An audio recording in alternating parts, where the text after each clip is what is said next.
Durante 60 años, las aguas heladas del lago Tin, en Noruega, han guardado un secreto.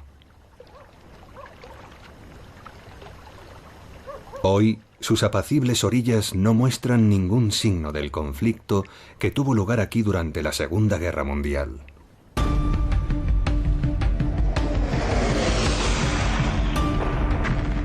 Pero durante la ocupación nazi, esta región fue testigo de una mortal ofensiva de espías y saboteadores.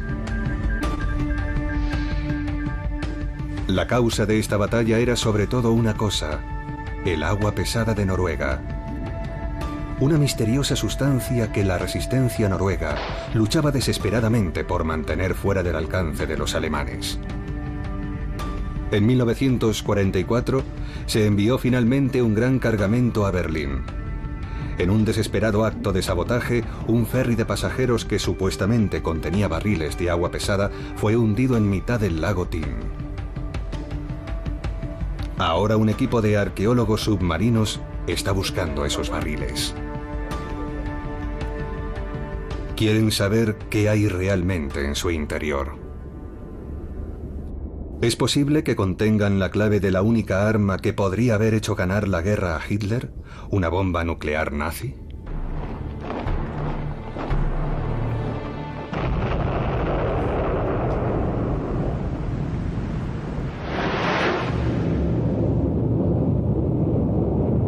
La historia comienza en 1940.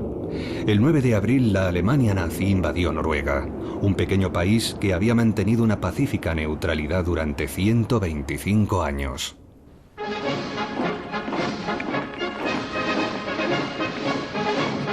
Tomados por sorpresa, los noruegos podían oponer poca resistencia. Mientras la oposición se desmoronaba, los alemanes se dirigieron directamente a la remota región que rodea el lago Tin para tomar el control de la más valiosa instalación industrial de Noruega. En lo alto de las montañas, a la entrada del valle de Rjukan, estaba la planta hidroeléctrica de Vemork, la mayor central eléctrica del mundo. La compañía Norsk Hydro empleaba esa energía para fabricar amoníaco, la base de fertilizantes y explosivos, ambas cosas vitales para la empresa bélica alemana.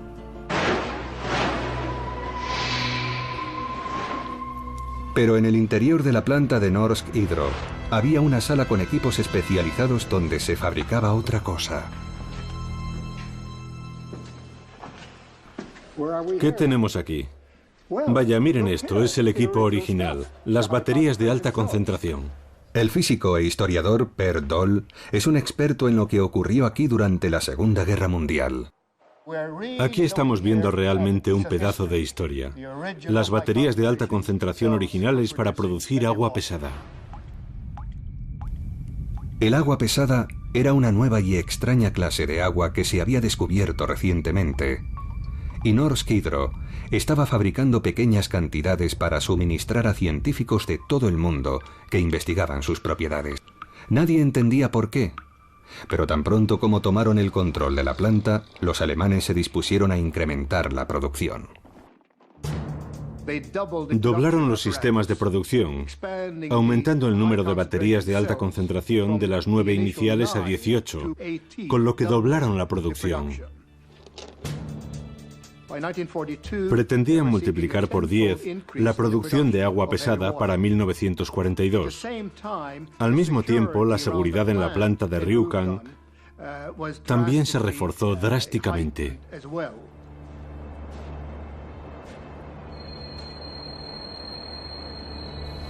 Pero todos los movimientos que hacían los alemanes estaban siendo observados.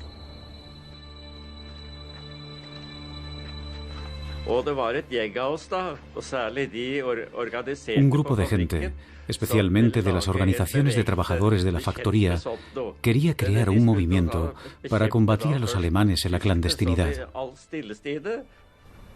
Knut Lier Hansen se convirtió en un miembro clave de este movimiento secreto de resistencia y empezaron a preocuparse por lo que estaba ocurriendo en Vemork.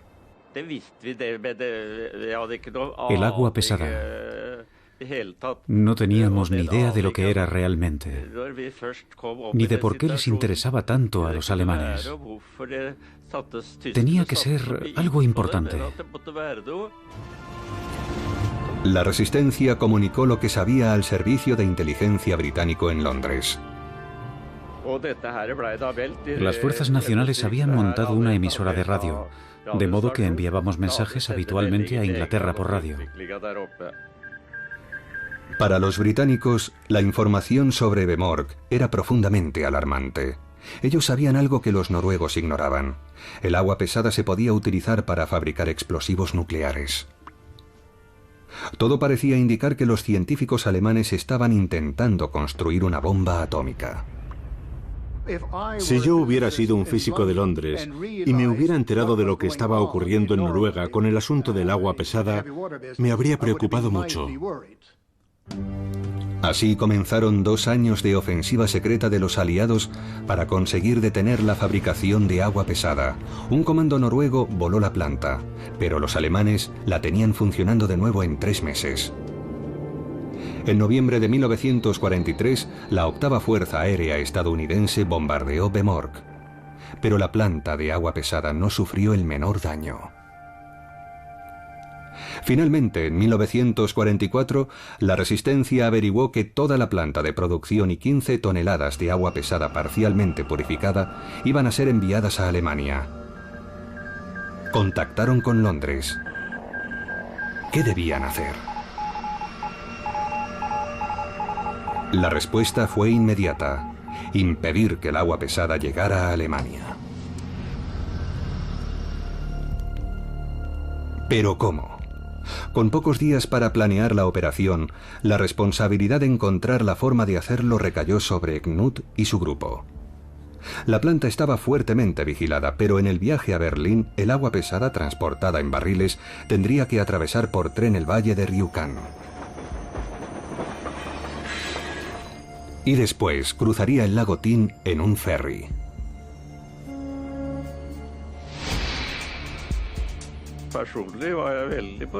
Personalmente yo pensaba que el único lugar del que no podrían recuperar jamás los barriles sería del fondo del lago Tin. Pero los saboteadores sabían que hundir el ferry supondría muy probablemente la muerte de amigos y vecinos. ¿Realmente unos barriles de agua podían ser tan importantes? Enviaron un nuevo mensaje a Londres. Dudamos que el efecto de la operación merezca las represalias que son de esperar. Stop. Dado que no podemos decidir la importancia de la operación, solicitamos una pronta respuesta, a ser posible esta noche. Londres respondió inmediatamente. La cuestión se ha tenido en consideración y se ha decidido que es muy importante destruir el agua pesada. Stop. Esperamos que se pueda conseguir sin graves pérdidas. Stop. Les deseamos el mayor de los éxitos en la misión. Recibimos un mensaje diciendo que había que llevar a cabo el plan y destruir el agua pesada de una vez por todas, y dicho claramente, sin tener en cuenta la pérdida de vidas. Así que iniciamos la operación.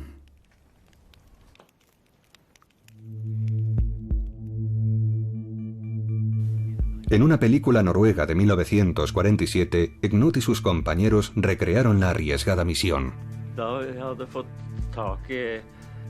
Estudiamos los planos del ferry. En el fondo había una escotilla que conducía a la sentina. Desatornillamos las planchas del suelo para colocar una bomba de relojería en la base del casco. Mientras sus compañeros ponían la bomba, Knut vigilaba. De repente fueron descubiertos. Llegó un guarda y nos preguntó qué estábamos haciendo allí. Yo le mentí, mientras me preguntaba si tendría que matarle. Pero le dimos lástima y nos dijo que lo pasaría por alto y que nos dejaría ir si no se lo contábamos a nadie. Él terminaba la guardia a las 6. El guarda del turno siguiente fue el que se hundió con el ferry.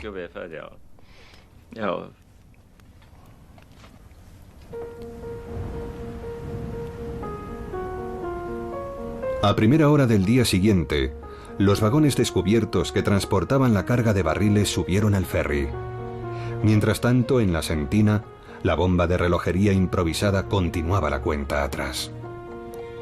El hidro tenía que zarpar a las 9:30, pero a las 10 aún no había soltado amarras. El retraso del ferry supuso que Halvard Askild y su prometida, Solveig Hulgen, llegaran a cogerlo justo a tiempo. Llegamos tarde. Estábamos celebrando mi cumpleaños y tuvimos que correr el último trecho para llegar al ferry a tiempo. Finalmente, a las 10 en punto, el ferry zarpó.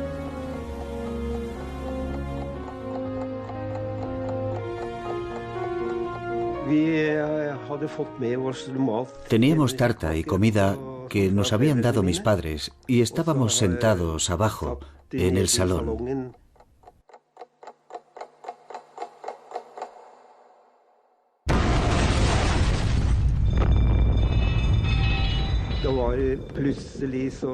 De repente se oyó una explosión.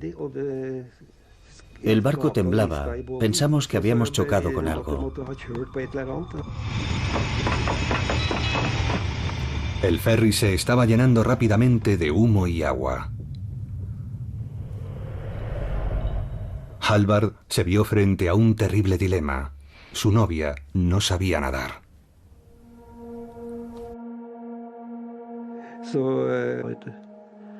Solveig quería que saltara.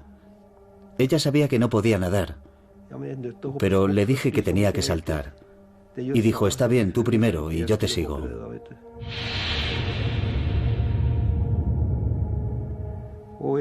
Yo salté, pero ella se quedó allí y se hundió con el barco.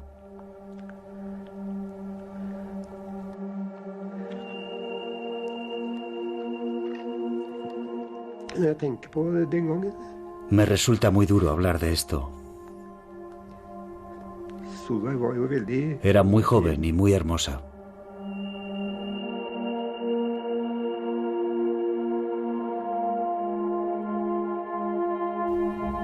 ...14 personas de la localidad se ahogaron en las aguas heladas del lago Tin. Pero en todos los demás aspectos, la misión parecía haber sido un éxito. El ferry y los barriles se hundieron donde los saboteadores habían planeado, en la parte más profunda del lago, de donde jamás se podrían recuperar.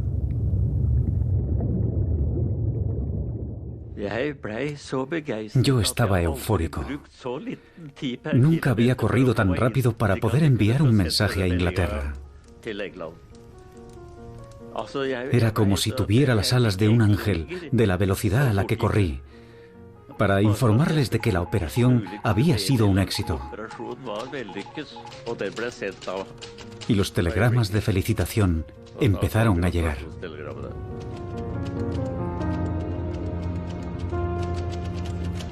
Pero además de la enhorabuena, transmitían preocupación. Había algo en la operación que no parecía encajar.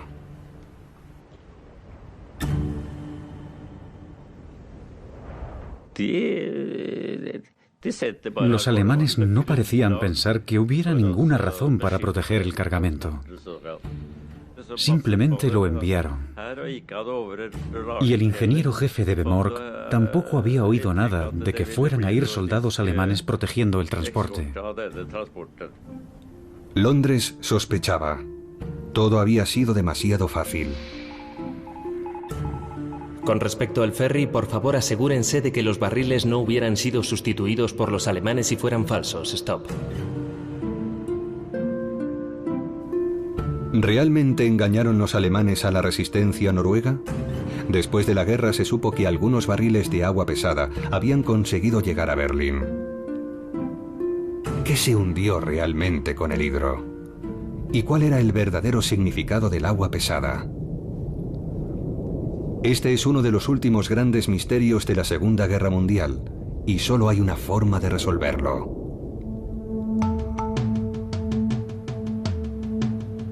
Para investigarlo, se le pidió al arqueólogo marino Brett Phaneuf que reuniera un equipo para sumergirse hasta los restos del hidro y recuperar un barril intacto de su carga secreta. Me fascina la Segunda Guerra Mundial, y lo que más me fascina es que todavía está en la memoria de personas vivas, y aún así hay muchas discrepancias. Y en este caso hay contradicciones muy evidentes sobre lo que realmente había en el hidro. ¿A dónde iba realmente? ¿Por qué fue tan fácil hundirlo? Hay muchas cosas que no encajan. Lo que queremos averiguar es si realmente era agua pesada. Y si lo era, ¿era toda el agua pesada que tenían? ¿O pudo haber más agua pesada que fue enviada a otra parte? Pero eso requiere 5 toneladas de equipo especializado y sumergirse en uno de los lagos más profundos del mundo. Por ello, Brett ha reclutado a un equipo noruego con experiencia en estas aguas. Tenemos a Johnny, que es una incansable bola de energía. Es incontenible, siempre optimista, y está realmente entusiasmado con la idea de contar la historia completa a toda Noruega. Fue muy emocionante, ¿sabe? Es una parte muy importante de nuestra historia, y de repente yo y Thor Olaf, 2 tipos de pueblo, descubrimos que este fue el inicio de la carrera por las armas nucleares. Tenemos a Thor, el típico noruego ceñudo, claramente al mando cuando salimos al lago. Y también Fredrik, mi compañero de fechorías. Pensamos en las misiones más locas y después planeamos cómo llevarlas a cabo para contar estas historias. ¿Pero en qué condiciones estaba? En muy buenas condiciones. ¿Estaba bien? Sí. Para el éxito de la misión serán cruciales los vehículos de operación remota o VOR. Este es el VOR que vamos a utilizar para inspeccionar el ferry. Tiene una serie de propulsores que lo impulsan hacia arriba, abajo y a los lados para navegar bajo el agua. Cualquiera que tenga una Nintendo puede hacerlo. Tiene un sistema excelente de iluminación y una buena cámara. También tenemos un sonar en la parte delantera que nos ayudará a navegar y nos dirá todo lo que hay en el fondo.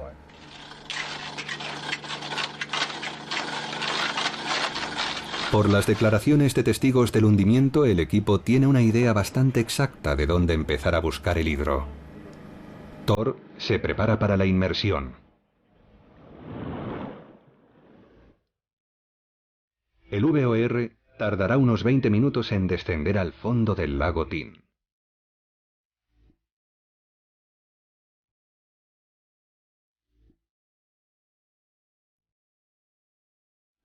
Se puede ver lo escarpadas que son estas montañas, y básicamente siguen igual bajo el agua. Así que estamos a 300 metros de la orilla, pero hay 400 metros de profundidad. Es una pendiente de más de 45 grados hasta el fondo.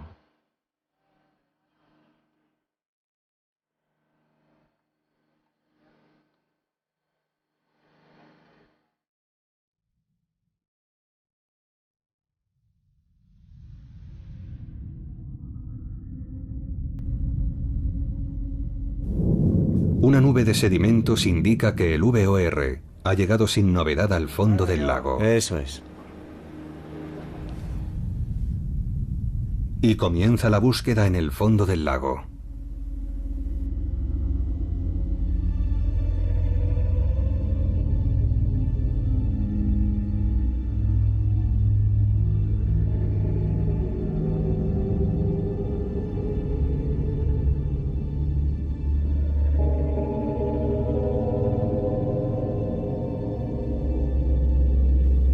De repente el sonar empieza a registrar una forma conocida.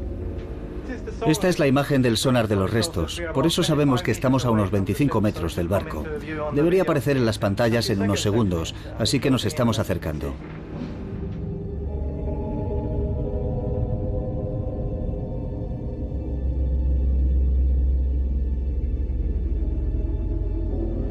Eso es. Mira eso, qué maravilla. Un barco muy grande.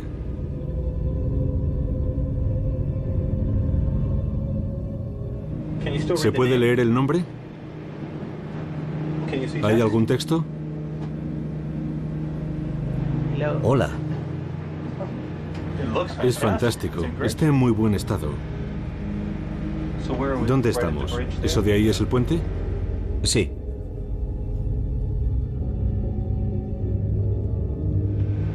Resulta muy extraño ver los restos de un barco hundido en un lago en comparación con el mar. Está completamente limpio. En el mar los restos acaban completamente cubiertos y aquí nada. ¿Veis ese farol de ahí? Sí. Está muy bien. 60 años. Seguro que si lo coges todavía funciona. El ferry está asombrosamente bien conservado, pero por ahora no hay restos de la carga, de los barriles que en teoría contenían agua pesada. Si el equipo consigue encontrar y recuperar un barril intacto, tendrán que analizar su contenido, y para ello Brett ha pedido al físico Dave Wark, un experto en las propiedades nucleares del agua pesada, que se reúna con ellos en Noruega. Por supuesto, sé desde hace muchos años lo que pasó aquí durante la guerra. El contenido de esos barriles tuvo un inmenso impacto en el curso de la historia. Y estoy realmente fascinado por ver lo que encontramos si conseguimos recuperar alguno. Antes de estallar la guerra, la fabricación de agua pesada era una actividad secundaria para Norsk Hydro. Todo surgió porque, para hacer fertilizantes químicos, la compañía necesitaba hidrógeno, y el hidrógeno se puede extraer del agua. Norsk Hydro estaba utilizando energía hidroeléctrica para hacer hidrógeno. En realidad no es muy difícil hacerlo. Si se pasa electricidad a través del agua, que es H2O, se puede descomponer en hidrógeno y oxígeno. Y como pueden ver, estamos recogiendo hidrógeno en este tubo de ensayo. Y eso era en esencia lo que estaba haciendo Norsk Hydro, solo que a mucha mayor escala. Y después con ese hidrógeno se fabricaban fertilizantes. Pero varios años antes de la guerra, los científicos hicieron un extraordinario descubrimiento. Una nueva clase de hidrógeno cuyo núcleo contenía un neutrón extra, lo que lo hacía más pesado. Los científicos lo llamaron deuterio. Exactamente igual que el hidrógeno normal, el deuterio se combinaba con el oxígeno formando un nuevo tipo de agua, el agua pesada. Lo llamamos agua pesada por una sencilla razón. Aquí tengo un poco de agua pesada que he congelado para convertirla en hielo pesado. Si lo dejo caer en este vaso de agua normal, se puede ver cómo se hunde hasta el fondo. En realidad, el agua pesada está presente en el agua normal, aproximadamente en un 0,01%. Es decir, en estos 5 litros de agua normal hay más o menos esta cantidad de agua pesada. Y uno de los efectos secundarios del proceso de descomponer agua en oxígeno e hidrógeno es que el agua pesada es ligeramente más difícil de descomponer que el agua ligera, de modo que el agua que queda al final tiene una concentración un poco mayor de agua pesada. Y si se hace esto mismo otra vez y otra y otra y otra, finalmente se podría acabar consiguiendo esto, que es en esencia agua pesada pura. Esta es de Norsk Hydro, es agua pesada con un 99,76% de pureza. Fue por esta sustancia en apariencia inofensiva por la que la resistencia noruega hundió el Hydro. Eso no es un barril, ¿qué es? Un tubo. Ah, una chimenea, vale. Mientras Thor conduce el VOR entre los restos del Hydro, el equipo empieza a reconstruir los últimos y desesperados momentos de los pasajeros civiles. Esto era la sección de primera clase. De acuerdo, tiene 4 ventanas, así que entonces estamos aquí. Estamos en el lado de estribor del barco. Sí. Vale. Parece que el techo está... El techo ha desaparecido. Se pueden ver las puertas por las que la gente intentaba salir.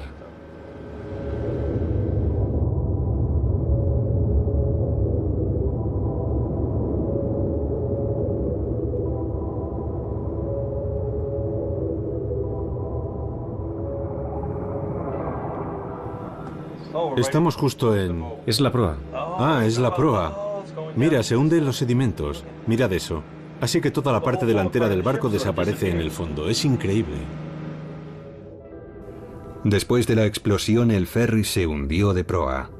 Y el salón donde viajaban Halvard Askild y su prometida está enterrado en el fondo del lago. En la confusión, Halvard había dado a su prometida por muerta.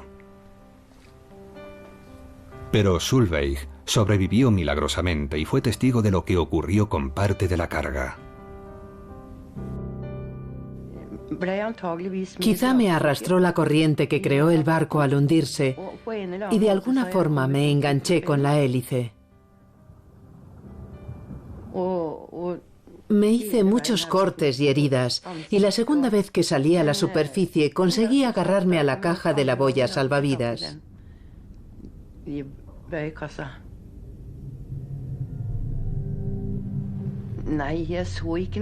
No podía ver casi nada, pero sí vi un barril a mi lado, aunque no tengo ni idea de lo que llevaba dentro. Un hombre intentaba subirse a él, pero no lo consiguió y acabó ahogándose. Finalmente, Solveig fue rescatada por un barco pesquero y llevada a la misma granja donde estaba su novio, Halvard. Es difícil describir aquel momento. Realmente no es posible.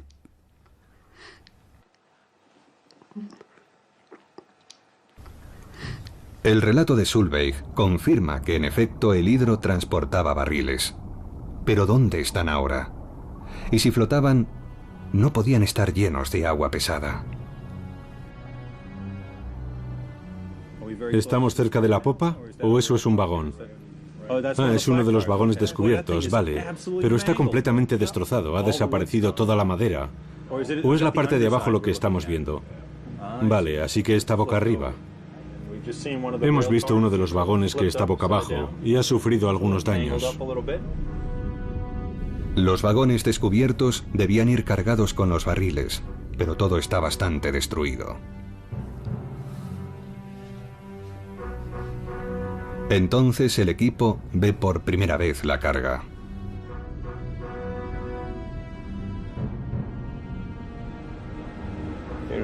Aquí hay un barril aplastado. Aquí.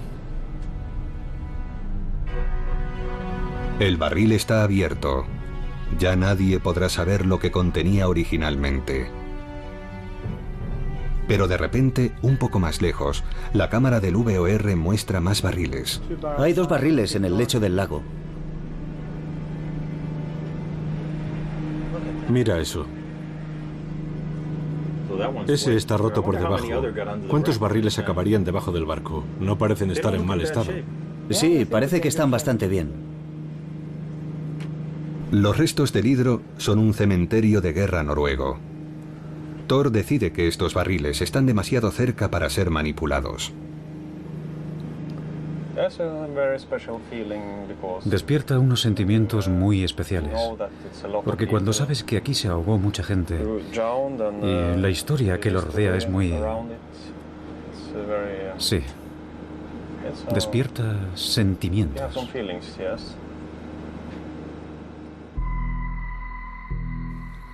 Animados por el hallazgo de algunos barriles que parecen haber sobrevivido al hundimiento, el equipo comienza a buscar en la zona que rodea los restos con la esperanza de encontrar un barril intacto que aún contenga agua pesada.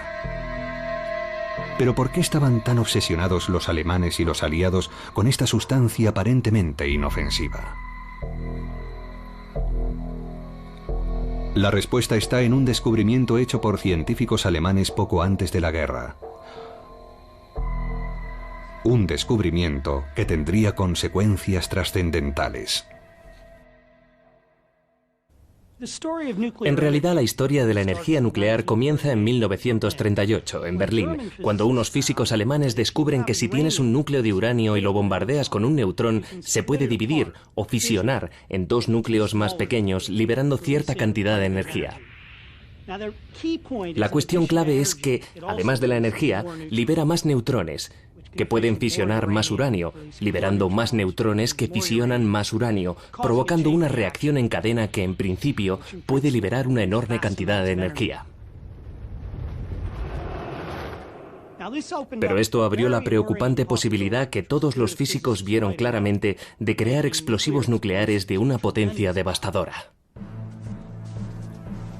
Los ejércitos de Hitler ya estaban marchando sobre Europa.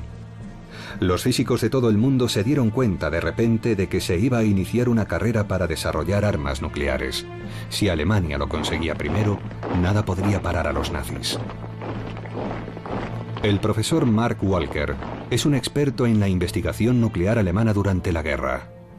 Desde luego, los aliados tenían razones para temer el proyecto de armamento nuclear alemán. Aunque muchos científicos excelentes huyeron de la Alemania de Hitler en 1933, Alemania seguía teniendo muy buenos físicos. Entre los mejores estaba el físico teórico Werner Heisenberg. Él contribuyó a crear la mecánica cuántica en la década de 1920 y ganó un premio Nobel por ello. Heisenberg era obviamente un científico brillante, y si las armas nucleares eran posibles, él era lo bastante bueno como para hacerlo. Ayudar a Alemania a crear un arma nuclear. En vísperas de la Segunda Guerra Mundial, el ejército alemán fue el primero que inició un programa secreto de investigación nuclear.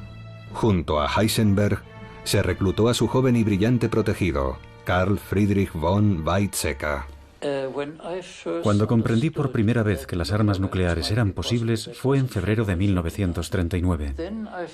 Creía que si esa arma era posible, no había duda de que alguien la construiría. Y si alguien llegaba a construirla, se utilizaría. Y entonces pensé, esto es lo más importante que va a ocurrir en mi vida. Y mi reacción fue, es cierto que Hitler va a iniciar una guerra este año, y Hitler no estará siempre ahí, pero la bomba estará ahí eternamente. Y por tanto, dado que soy físico y soy capaz de trabajar en este campo, y dado que estoy políticamente interesado, debo en cualquier caso participar en esto. No puedo mantenerme al margen. Trabajando juntos, Heisenberg y von Weizsäcker pronto hicieron un descubrimiento crucial. Antes de la guerra, los científicos se habían dado cuenta de que no se podía hacer una bomba nuclear con uranio normal. Pero los dos físicos alemanes descubrieron cómo, en teoría, se podía convertir el uranio en la materia prima de una bomba.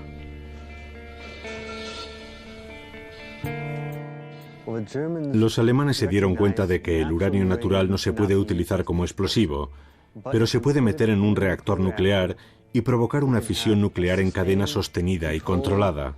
Lo que ocurre entonces es que el uranio natural o parte de él se transforma en elemento 94, un elemento transuránico que ahora llamamos plutonio, y el plutonio es un explosivo nuclear. Me di cuenta de que era posible hacer una bomba con lo que ahora llamamos plutonio directamente. Y ese plutonio o ecauranio, como lo llamábamos entonces, se produciría en reactores con el mero funcionamiento del reactor. Pero para convertir estas ideas en realidad, los alemanes necesitaban un ingrediente vital: el agua pesada. Para poder hacer funcionar un reactor, hay que reducir la velocidad de los neutrones haciéndolos chocar con algo que llamamos moderador, que los ralentiza sin absorberlos. Y resulta que, en principio, el mejor moderador es precisamente el agua pesada. Y los alemanes no tardaron en darse cuenta de que si tenían la suficiente agua pesada como moderador, realmente podían hacer funcionar un reactor con uranio natural. Y de ahí podían extraer plutonio y producir un explosivo nuclear. Y esa es la relación entre el agua pesada, que en sí misma es inofensiva, y los explosivos nucleares. Pero los alemanes no eran los únicos que habían encontrado una forma teórica de llegar a la bomba atómica. Científicos británicos habían llegado a la misma conclusión, y cuando Estados Unidos entró en la guerra en diciembre de 1941, los dos aliados unieron sus recursos en el ambicioso Proyecto Manhattan. La gente suele pensar que el Proyecto Manhattan era un puñado de físicos en el desierto de Nuevo México. En realidad tenía la mayor planta industrial jamás construida en el mundo, la planta de difusión gaseosa de Oak Ridge. También tenía el enorme reactor de Hanford, instalaciones en Berkeley y Chicago, y movía más dinero que la industria automovilística estadounidense de la época. Se gastó una inmensa cantidad de dinero. Fue realmente una empresa de una envergadura enorme. Los científicos aliados sabían que todo su trabajo sería inútil si los alemanes lo conseguían primero. Pero los avances alemanes dependían de un abundante suministro de agua pesada que la inteligencia británica y la resistencia noruega estaban decididas a impedir por todos los medios.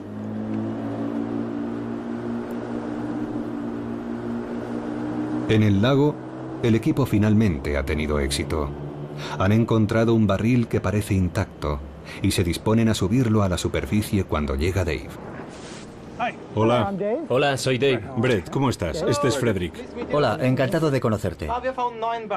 Hasta ahora hemos encontrado 9 barriles, 1 en el barco y 8 en el lecho del lago cerca del barco, 2 de ellos muy cerca de los restos. Y hemos seleccionado el que tiene mejor aspecto. Está a unos 60 metros de los restos del barco. Parece estar intacto y esperamos que contenga agua pesada. Así que vamos a ir a buscarlo.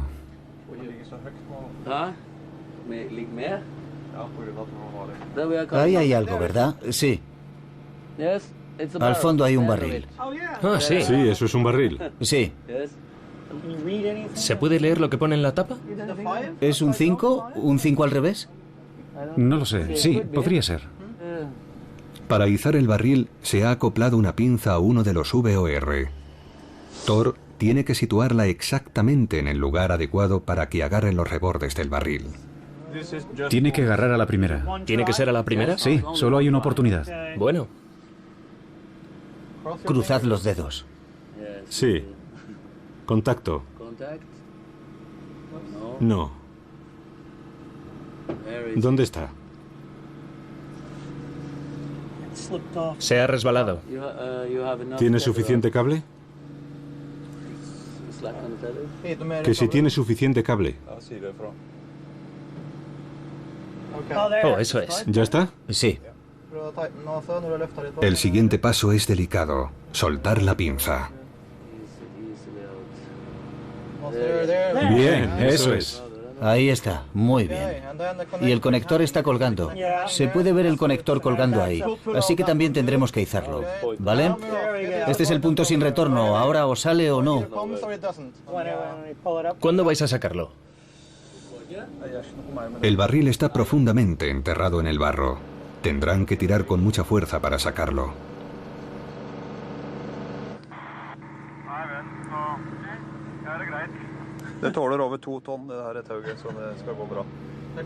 Están discutiendo si el cable soportará la tensión o no.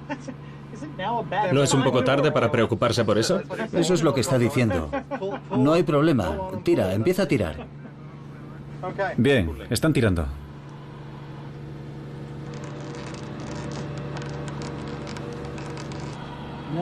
Aún no hay signos de movimiento. ¿Puedes saber qué fuerza están aplicando? No, no exactamente. De repente saldrá. Sí, quedará libre, pero es difícil saber exactamente cuándo va a ocurrir.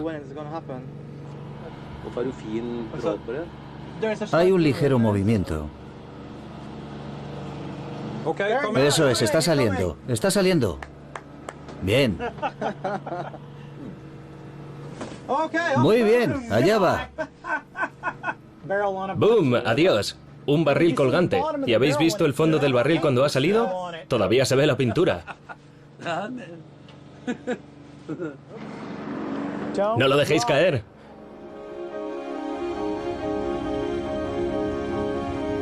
Las cámaras submarinas del VOR proporcionan las primeras imágenes del barril en 60 años.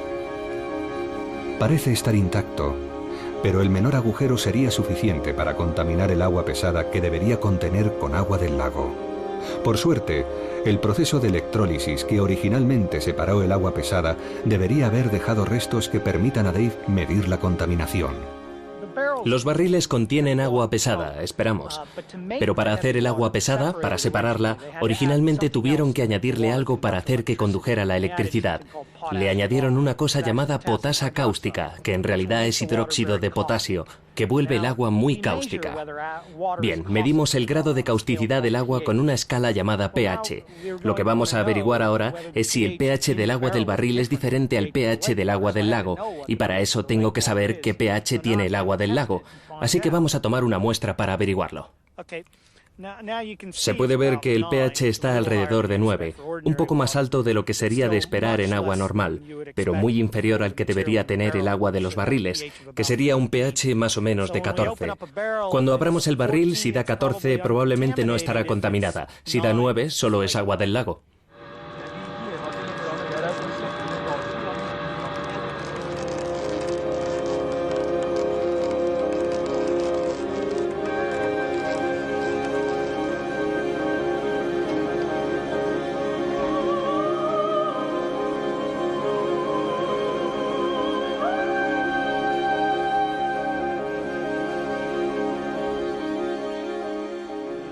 Tenemos un barril en muy buenas condiciones, creo. Hemos asegurado el barril con 2 correas, ya que no podemos sacarlo del agua con la pinza que lo ha izado. Sería demasiada tensión para el barril. Aún así, el barril va a soportar bastante tensión cuando salga del agua, así que lo haremos muy despacio y con mucho cuidado de que no se dé golpes y cosas así. Ha sido absolutamente fascinante ver subir ese barril. Piensas en la Segunda Guerra Mundial como algo que ocurrió en viejas películas granuladas en los tiempos de tu padre.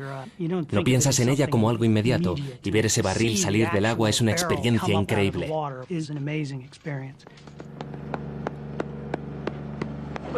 ¿Se puede ver bien ahora el número?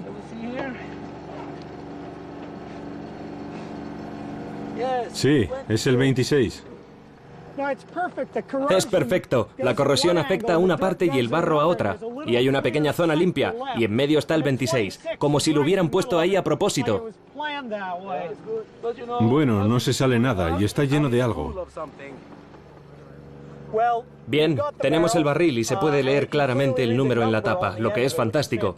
Es el barril número 26. La incógnita es, ¿se habrá contaminado el contenido del barril con agua del lago? Está saliendo. Está saliendo, Dave. Sí, ve muy despacio. Deja que salga la presión. Es increíble. Según lo sacamos, se puede desenroscar el tapón. La junta todavía está bien, ¿veis? Sí, entonces las hacían bien. Muy bien, mira esto. Como si estuviera hirviendo. Cuidado, cuidado, cuidado. Hay que tomar precauciones. El hidróxido de potasio es muy, muy cáustico. Está limpia. Eso es. Creo que esto es lo que buscamos, Dave. Sí, tiene buen aspecto. Y no es como agua, ¿verdad? Es un poco más densa, más viscosa. Ahora voy a medir el pH. Metemos este medidor en el líquido y esperamos un momento para que se equilibre.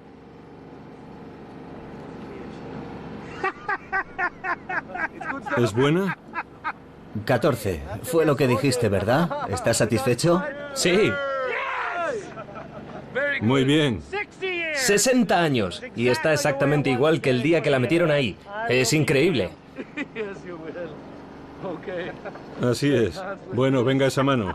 Y también me he ganado un beso, ¿no? Fantástico. Los hundieron y creyeron que jamás volverían a la superficie. Todo el mundo pensó, han desaparecido para siempre. Pero después de 60 años siguen ahí. Bueno, ha sido una sensación increíble. Y ha sido un trabajo enorme conseguir esto. Ahora tenemos que llevarlo al laboratorio de Londres para averiguar qué pureza tiene exactamente el agua pesada. Dado que, por asombroso que parezca, el número del barril aún se puede leer, Dave podrá hacer algo más que comprobar si contiene agua pesada. En los archivos de Norsk Hydro, Per Doll ha encontrado documentos que describen con detalle el cargamento que, supuestamente, llevaba el hidro cuando se hundió. Aquí hay una lista de los diferentes barriles que se transportaron en el hidro y la cantidad de agua pesada que había en cada uno de los barriles en diferentes concentraciones. De acuerdo con este manifiesto, la concentración del agua pesada del barril 26 era de un 1%. Para detectar una concentración tan baja, hará falta un análisis muy cuidadoso.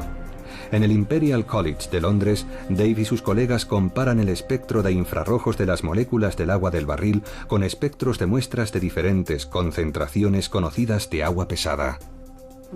Hemos analizado las muestras de agua pesada aquí en Imperial varias veces y podemos decir con considerable seguridad que el agua está enriquecida con agua pesada. El resultado es inequívoco. Tiene alrededor de un 1,1%, más o menos 0,2% de agua pesada, lo que es muy interesante porque es exactamente lo que el manifiesto dice que tenía. Con esto, uno de los misterios del hidro queda desentrañado. Ahora sabemos que se transportaba agua pesada. Cualquier teoría sobre que los alemanes habían hecho algún cambio es falsa. El manifiesto parece ser correcto. Y eso contribuye a aclarar otro misterio. El manifiesto indica que los barriles con los números más bajos, que contenían el agua pesada con mayor concentración, apenas iban medio llenos. Eso explica que algunos de ellos flotaran. Probablemente fueron esos barriles, rescatados por los alemanes, los que llegaron a Berlín. Pero eso plantea una cuestión preocupante. Está claro por el manifiesto que la mayoría de los barriles contenían agua pesada muy diluida. A pesar del aparente volumen del cargamento, la cantidad total de agua pesada pura era muy reducida. Los alemanes habrían necesitado un total de unas 5 toneladas de agua pesada para hacer funcionar un reactor nuclear con ella. Esta lista nos indica en esencia que el cargamento destinado a Alemania contenía alrededor de media tonelada de agua pesada.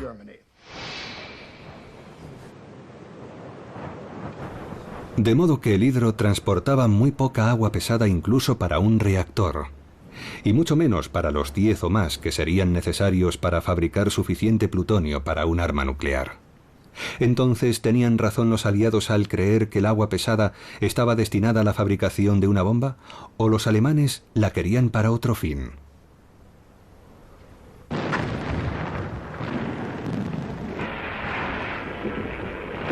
Pocos meses después del hundimiento del hidro, las fuerzas aliadas avanzaban por Europa. Detrás de las unidades de vanguardia iba un equipo con una misión secreta cuyo nombre en clave era Alsos. Su objetivo era encontrar el programa nazi de armas nucleares que los aliados estaban seguros de que existía.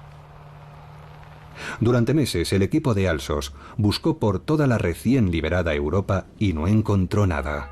De repente, pocos días antes de la rendición final de Alemania, llegaron a Haigerloch, una pequeña localidad de Baviera. Bajo una iglesia barroca había una cueva y en su interior encontraron el supuesto destino del agua pesada noruega. Un laboratorio improvisado con un solo reactor experimental que los científicos alemanes no habían conseguido poner en marcha. La bomba nuclear nazi que tanto miedo había inspirado resultó ser un espejismo. No había ningún equivalente alemán al proyecto Manhattan. La razón, según el historiador Mark Walker, se puede encontrar en una decisión tomada por los alemanes a principios de 1942, cuando los aliados también estaban debatiendo si embarcarse en el proyecto Manhattan. A principios de 1942, precisamente cuando los aliados empiezan a preocuparse por el agua pesada noruega, altos mandos americanos y alemanes toman decisiones cruciales sobre sus proyectos de armas nucleares. Curiosamente, los científicos de ambos países dijeron lo mismo. Los resultados científicos fueron en esencia los mismos. Los científicos de ambos países dijeron: llevará un par de años, pero las armas nucleares son posibles. En Estados Unidos se pensaba que la guerra iba a durar mucho tiempo. Estas armas estarán terminadas antes del final de la guerra, por tanto tenemos que intentar fabricarlas. En Alemania pensaron: si no ganamos la guerra pronto la perderemos. Estas armas pueden ser interesantes para el futuro, pero no nos pueden ayudar ahora. Sería un desperdicio de energía, dinero y tiempo intentar hacerlas. Así pues, la investigación nuclear alemana pasó a estar bajo control civil. El cargamento del hidro iba destinado a un reactor experimental. No tenía ningún valor militar y por ello no estaba fuertemente vigilado. Por tanto, parece que las dudas expresadas por la resistencia noruega sobre la importancia de hundir el hidro estaban justificadas. Los noruegos habían comprendido mejor que la inteligencia británica lo relativamente irrelevante que en realidad era el cargamento. Yo no diría que los aliados estuvieran realmente paranoicos. Más bien estaban sorprendentemente mal informados sobre lo que se estaba haciendo en Alemania en física nuclear. El programa alemán tenía muchas fugas. Contaban a periodistas en los cafés lo que estaban haciendo, y a pesar de todo no parece que los aliados hicieran un gran esfuerzo por informarse bien sobre el programa, por saber algo más. Yo diría que fue un error crítico de inteligencia. Por supuesto, nada de esto resta heroísmo a la misión de Knut Lier Hansen y sus compañeros. Ellos decidieron alzarse en armas contra un brutal invasor con gran riesgo para sus vidas. Sabían que sus acciones acarrearían la muerte de civiles inocentes. Pero la amarga verdad es que la Segunda Guerra Mundial, como la mayoría de las guerras modernas, se cobró sobre todo vidas de inocentes.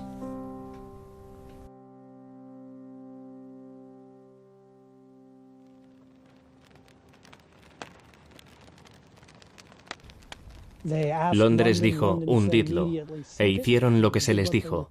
Es como si me pidieran a mí que volara el tren de las 8:45 a Londres. Estaría completamente seguro de que iba a haber amigos, quizá incluso parientes míos en el tren. Pero si hay alguna posibilidad de que Hitler consiga una bomba atómica, ¿qué otra cosa puedes hacer? Creo que hay que investigar y aclararlo todo de una vez por todas. Para todos, para los libros de historia, y no preocuparnos de quién se puede ofender, porque no se trata de eso. No se trata de criticar lo que hicieron. Yo lo habría hecho si me hubieran dado la orden. Pienso que habría cumplido la orden. Yo no hubiera tenido el coraje de hacer lo que hicieron. Eran unos tipos especiales.